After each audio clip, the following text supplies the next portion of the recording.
What if I told you one man single-handedly changed the rules of football forever? Not by winning trophies, but by winning a court case. A case so powerful that it forever altered the way clubs and players do business. Jean-Marc Bosman was just another player, trying to make a name for himself, but he didn't know it then. His fight would reshape football for millions of players and fans alike. This is the story of how a legal battle transformed the sport we love, and how Jean-Marc Bosman became a legend, not for his goals or assists, but for his fight for freedom. Early life of Jean-Marc Bosman. Jean-Marc Bosman's journey began far away from the glamorous world of top-tier football clubs. Born in Belgium in 1964, Bosman was far from destined for stardom. Growing up, he wasn't exactly surrounded by luxury or fame. He was a regular guy with a passion for football. In fact, his early life was a far cry from the glitzy, multi-million-pound world of European football. Bosman worked his way up through the Belgian football system, showing early promise. By the late 1980s, he was playing for RFC Liège, one of Belgium's prominent clubs at the time. But despite his obvious talent, the game was far from fair for a player like him.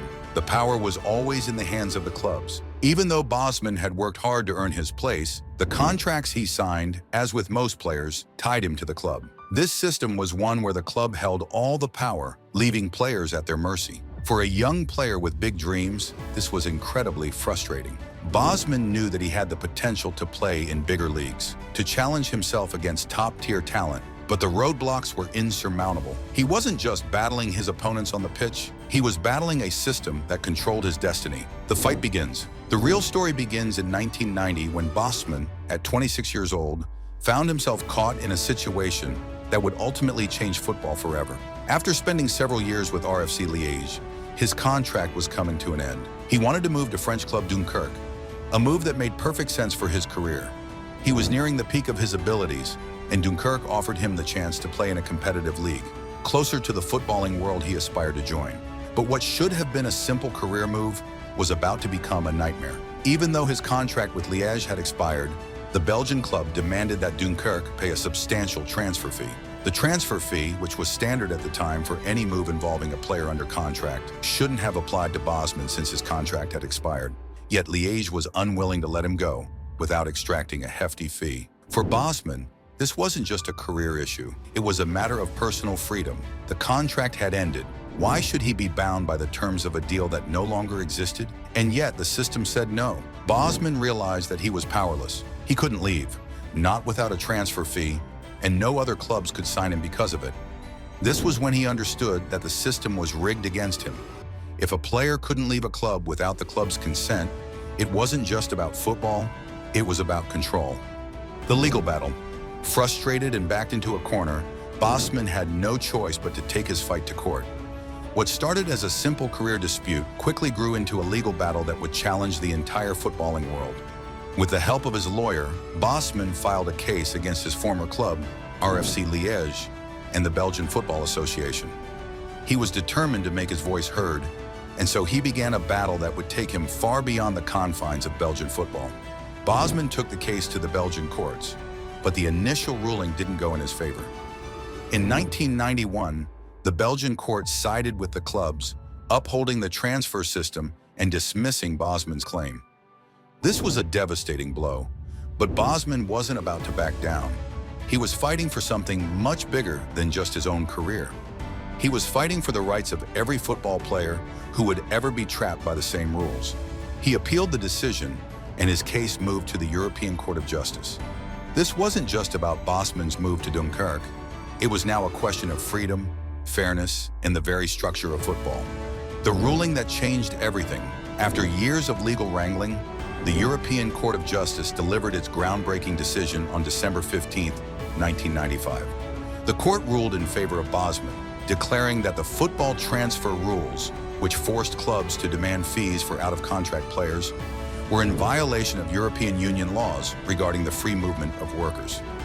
This ruling, which would later be known as the Bosman ruling, had a seismic impact on the world of football. For the first time in history, a player could leave a club without his former team, demanding a transfer fee. The court's decision dismantled a system that had long tied players to their clubs without offering them the freedom to move once their contracts expired. The ruling also struck down restrictions on foreign players.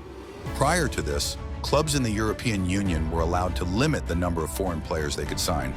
But Bosman's victory meant that foreign players were no longer restricted from playing for any club in the EU. This opened the floodgates for international players to join European clubs and for the sport itself to become more global. The aftermath.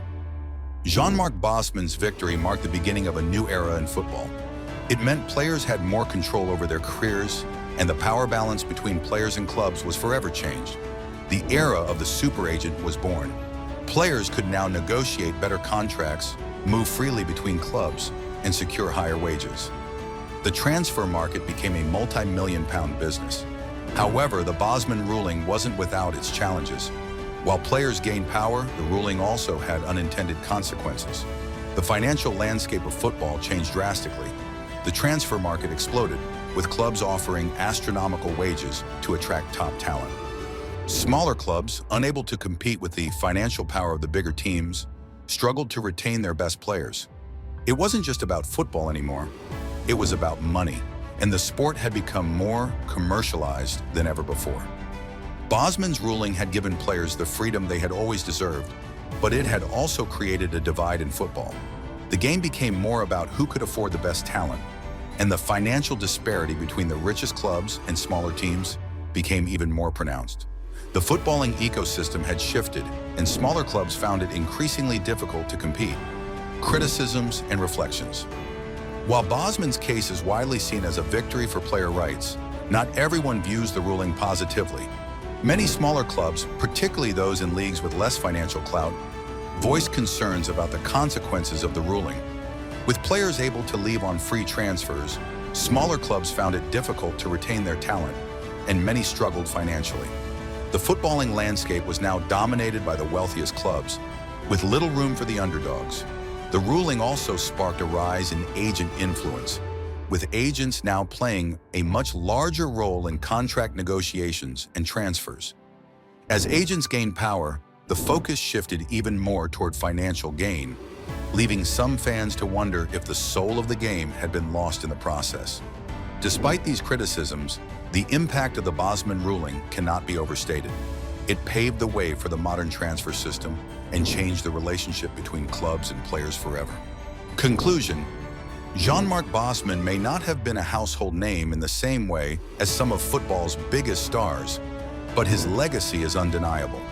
His legal battle in the 1990s didn't just break football's rules, it shattered the very foundations on which the transfer system was built. He gave players the freedom they had never had before, and his victory continues to resonate in the modern game. Today, football is a global powerhouse, driven by huge transfer deals, massive wages, and the power of the players. But none of this would have been possible without Jean-Marc Bosman's courageous fight. Bosman's legacy is more than just a ruling in a courtroom. It's a reminder that one person standing up against an unfair system can change the world. Jean-Marc Bosman wasn't a superstar player in the traditional sense, but his actions changed the game forever. His legal battle reshaped football in ways no one could have imagined at the time, and his legacy lives on every time a player moves to a new club or negotiates a contract. Bosman's story is a testament to the power of standing up for what's right, even when the odds seem insurmountable. Do you think the Bosman ruling was the best thing for football? Or do you believe it led to unintended consequences? Drop your thoughts in the comments below. Don't forget to like, share, and subscribe for more stories that change football history. See you in the next video.